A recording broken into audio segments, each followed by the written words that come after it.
Welcome back to Long Island Main Street News, where we're always bringing you local community, small business, and local government leaders. Also, we connect you to, in this case, business and financial support that can help our local downtowns and communities across Long Island. So today, we're excited. We have Ian Samlin, who's the CEO of Real Capital. Now, they're out in New York City, but you're a Long Island guy. Yes, so I'm you're a a Long Island native. out of Long Beach. So Ian's here, and I guess the first question, I'm getting to know you really honestly through the Nassau Council of Chambers of Commerce. Our good friend Frank Camerano connected me to you, but I certainly have been aware about some of the things you've been doing for a while. So I'm a little bit aware, but hey, tell folks about Real Capital and some of the work you've done. First, I want to thank Eric for letting me on the show. A little bit about Real Capital, very much a family-based business. Started this company a little over 4 years ago with my first cousin, Evan. Really always had a dream to start a business together, and our parents really wanted nothing to do with that. So finally, after trial and error, different things, Evan kind of starting in stand-up comedy, I kind of called him one day and I said, we're going into the business together. Our parents aren't going to like it, but it's time. Wow. All right, so you just jumped into it. That's pretty awesome. Yeah. So that's the risk. That's what entrepreneurs risk, yeah, right? So I worked for another company out of college in the space. Evan was again doing stand-up. He was actually working at a waiter at Ben's Deli. Okay. Was trying to get his real estate license at the same time, and I was just like, you got to come with me. Yeah. It's time. Okay. It's wild, it's just the things folks do to kind of get themselves into the roles they play, and then they're successful about it, which is great. So this brings me to my next question, really. What void were you filling? So you saw a need to get small business capital, and one of the challenges, we did an SBA study back in 2012, and it's still a challenge to today. And we found the number one issue was access to capital. A lot of people using their credit cards to finance themselves for different things. It was crazy. So what void are you filling?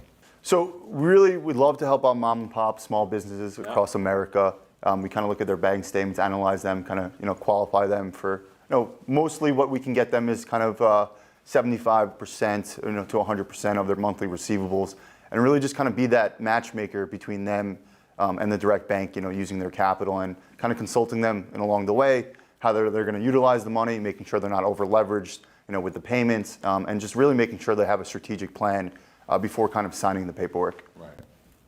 Right. That's smart. So let's stick with this a little bit. So what areas do you assist with lending? What business categories? What industries do you typically dive into? Yeah, we kind of see it all. From construction to restaurants to trucking to auto sales. There's really not one industry that we don't like. I would say. Okay, interesting. So what size and scale financing do you do? So typically, we like to look for someone with annual revenue around 200 grand to say about 15 million in that kind of That's wide the sweet range. spot. That is wide range stuff. Yeah, definitely a wide range. But it's probably what's needed, because a lot of folks, when we did, like I said, we did that survey, it was like 9 years ago.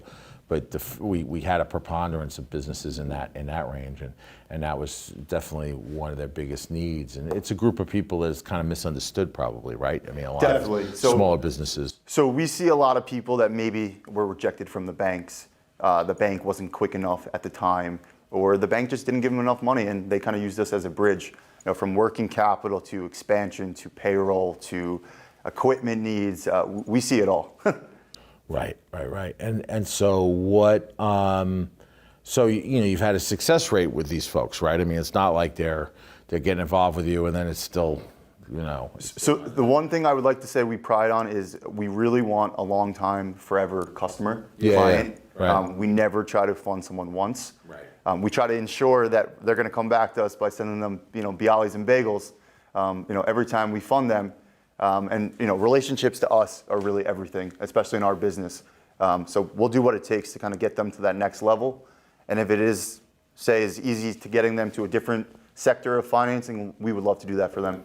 So a lot of these folks in this range, they just don't. A lot of the traditional banks, I always think of different microloan programs and other things that have to kind of fill these gaps. I know my friends over at ASEAN in the city, they kind of fill these gaps too. What are maybe the challenges with some of the folks that you see as they're trying to interface with the banks, the traditional banks? Paperwork. Extensive paperwork, days and days of paperwork with maybe not enough direction, and it can be challenging, it can be intimidating, and with us, it's a little bit more simple. 3 months of bank statements, an application, and we're in underwriting. So give me an example of a project that you got lending to, that or capital to, that give us a face of something. Yeah. Maybe you can elaborate a little bit on that. Yeah, so just like an example of somewhere where you've gotten a business you got financing to that, how'd they do? Case example. Cool. So we helped finance Bell's Bialys in Long Island. Okay. And we were able to kind of get them, different lifts, for their factory, as well as kind of help them, get some capital in to, bring on another investor.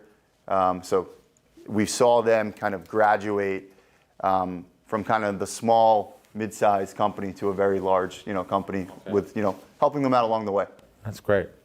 That's great. No, and you see, Associated, they're able to hire more folks and really from there, like I was saying, we really stress the relationships. We formed this bond, and now they are the sponsor for all of our, Bialys and, bagels. Okay. A lot of times, what would happen is we form these bonds with our clients, and we kind of figure out what they're doing, and we try to incorporate with what we're doing.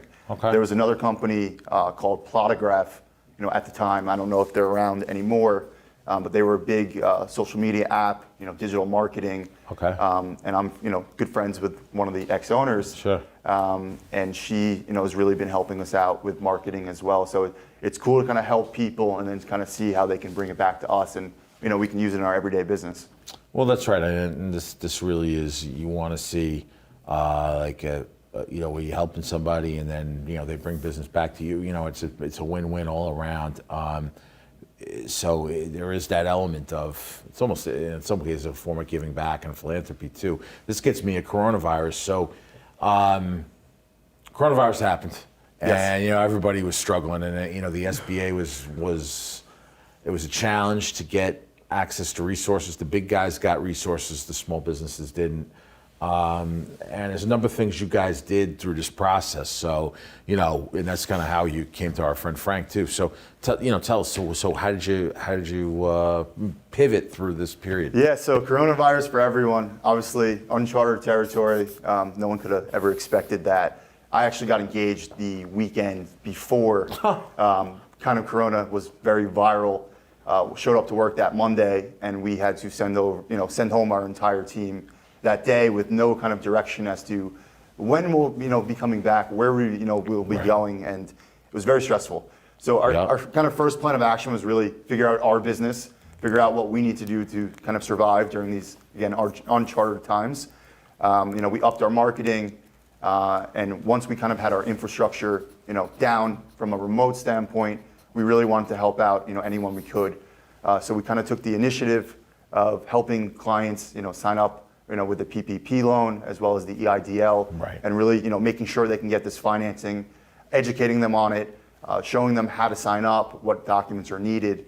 So kind of a full-on consultant where there really wasn't as much in it for us at the time, but we really were there and we wanted to help clients and, hope they come back to us one day. Right. No, that's great. So tell us about masks. Tell us about that. So at some point, during Corona, we really put our heads together and we wanted to figure out how to kind of give back to the community. So we purchased 200,000 face masks and necessarily wanted to kind of hand them out locally to eventually, small businesses. Wow. But then we're introduced to the Chamber of Commerce, where we teamed up with Frank. Yep. And Frank, helped us distribute them, all over Long Island. And it really felt good, giving them, I actually hand delivered maybe 20 different boxes, shook people's hands, and it makes you feel some type of way. Yeah, it does. It does. I know we were raising nowhere near that many masks, but we were pulling some masks together for people, and it's a good feeling when people really felt they needed it. It was a life and death situation. So Yeah.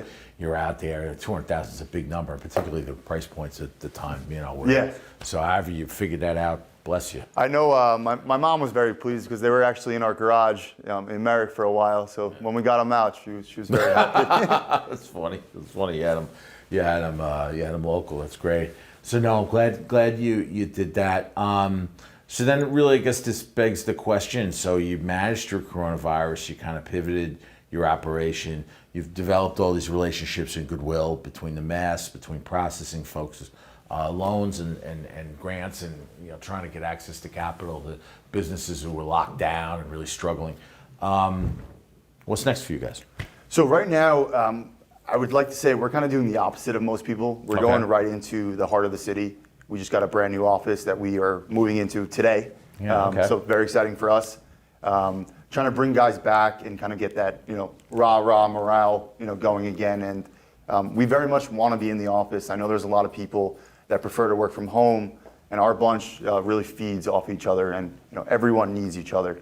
So we really have that family bond, going right now. Well, the energy is important. I mean, and that is good. And to have the camaraderie of your team. And it's not the same way with Zoom. It is tough. It's like it's not the same as being in person. I agree 1,000%. So you're in New York City, and it's funny because usually Long Islanders are critiqued for just trying to take business from New York City. Here you're Long Islander going in the city and kind of trying to fire up, bring Manhattan back a little bit. So with some forms of capital and development. So how's it going? It's Brand going new. well. Yeah, you're figuring it's it out. going well. I'd Yeah. say as of kind of August, things have been somewhat back to normal. Yeah. We're definitely seeing in bank statements businesses are really coming back. Yeah. And it's good to see. People are growing, and I feel like a little less scared. I know there's potentially a new strand going around, but just having the kind of experience of the last year, I feel like people are more ready than ever. They know what to do. Yeah. If there is a second wave or third wave, I feel like these people know what they need to do. Yeah, I get the sense that a lot of people just want to get back to business. They'll put the masks on if they have to, but they just want to. They're not looking to shut down everything or stay at home anymore. It's people. I think. Well, a lot of the people we deal with are definitely want to be out. So it's interesting. So all right. So you're in your city. You guys are firing up all your different lending programs, and so that's great. So tell me. Let's take a step back. Tell me something about you personally. Personally, big family man. Okay. Family means everything to me. Family business, obviously. Family So, business. yeah. I got 4 or 5 family members that work with us. My grandpa owned his own business for a while. My dad owns his own business. So Sure. I knew it was in my nature to kind of start up. Yeah. As well as I'm a big foodie. People Okay. don't think I am because I don't eat a lot of different foods. I'm very picky, but I can always recommend, in my opinion, good stuff. Okay. All right. So I'm going to put you on the spot. What in a Long Island downtown? What's your favorite restaurant, or one of your favorites? Give me a So couple. my favorite restaurant of all time is Don Pep's in Queens, Lefferts Okay. Boulevard. If you guys seen Entourage. All right, that's not Long Island though. Nassau and Suffolk County. I'm sorry, man. Yeah. Well, That's the quiz. yeah. But Anything out here? Long Beach? Got anything you like? La Piazza and Merrick's really good. Yeah, okay, always yep. get some good pizza. Yeah. I got a favorite, in Seacliff, got La Spezia, Italian food. Okay, nice. Friends of nice. my buddy over there, Dario, he owns the restaurant. Italian food any day, Yeah. 7 days a week. I'm Are good. you Italian? I'm not Italian. Okay. No. But you love Sometimes people Italian think food. I am. Yeah. I was just but- wondering. So I was like, all right, maybe it was like a heritage thing Yeah, too. So. no. No, good. There's a lot of great Italian in Long Island. Alter Obviously, New ego. York Some City. people call me the Godfather. Kind of boy. have that, Okay. take on a lot of other people's problems and love to kind of help. That's great. You do, man. That's good. That's good. That's good. And obviously, having a family business, you obviously love your family. Because if you're in a family business and you don't love your family, that's a problem. I've been told so- 1,000,001 times, don't ever go into business Yeah. with family. It is the worst thing you can possibly do, but it works. But it works for you. It works I kind of have this funny way of doing the opposite of what everyone says. There you go. Wow. All right. So how can people contact you? So I'm on your website right now. It's www.reilcap.com. Yes. So we have different kind of forums on the website where Okay. you can apply now if you are looking for financing. Okay. We have different referral partnerships. If you're trying to refer us clients, there's commission in it for those guys where we have Right. forums on that as well. And I can definitely offer my email or customer service, email. Anyone wants to reach me. Yeah, what is it? What is it? Yeah, So fire it Ian, up. Ian, IAN at realcap, REILCAP.com. Great. All right, so this is good. All right, what advice would you give to small businesses in these times? Go for it. Really? Yeah, I think You're bullish. I'm very Good. bullish. I'm not saying you shouldn't be. I'm just embracing that. Yeah, there's concept. a lot of, right now with the media, there's a lot of things being said, whether they're true or not. I just really think the time is now. There's so much opportunity out there. There's so many people itching to get back. And you're seeing that in Absolutely. the people you're communicating with, Yes. that there's this kind of pent-up demand. There's so much money to be made right now, and I think most of America is feeling that energy. And Right. just, again, go for it. Yeah. The time is now. I Okay. think the last year was really rough, but Right. what are we going to do about it? Yeah. It happened. So we got to move forward, stick our head down and go for it. And you could make up for losses and to get out of debts and things, because a lot of people did go into debt through this process, and Unfortunately, were yes. hurt really hard through the lockdowns, and and obviously from a human point of view, people were lost loved ones, and then also from a social medical point of view, there's a lot of people depressed and alcoholics and drug addicted through this time because the isolation and how it impacts you. You know, so there's a lot of pain that's gone through. So your message though is, hey, now's the time to kind of get up off the mat and Absolutely. roll on out. Yeah, I Okay. think it's good for the mind. Kind of just get out of the house. No matter how good your work, home setup is, you're still in your house. Yeah. Get You gotta out. get in your car. You gotta go to the train and whatever. You gotta go to work. Yeah. Whatever you gotta do. But I think you need to kind of have that separation. All right, this is great. Really clear. This is what you're seeing out there. I'm glad you're providing value. I'm glad you've done some philanthropy, which is really wonderful. Yeah. We really value that. Ian, thanks for coming on. Yeah, good thank stuff, my you. friend. Yeah, Awesome. sure. Ian Samlin, CEO, Real Capital. It's REIL Capital. www.reilcap.com and Ian at realcap.com. Ways to reach him. Definitely has a bullish perspective on the economic times we're in. His company can certainly help the small businesses. The small businesses across Long Island do need access to capital, and they certainly weren't helped as much as they could have been through the pandemic. So it's nice to see another resource in the house. So we thank him for coming. What we always say to people is continue to shop local. And if you can do some philanthropy for people now in these times, it's so important. So think of your fellow neighbors and think about our food pantries out there too. So we'll catch you in the next edition.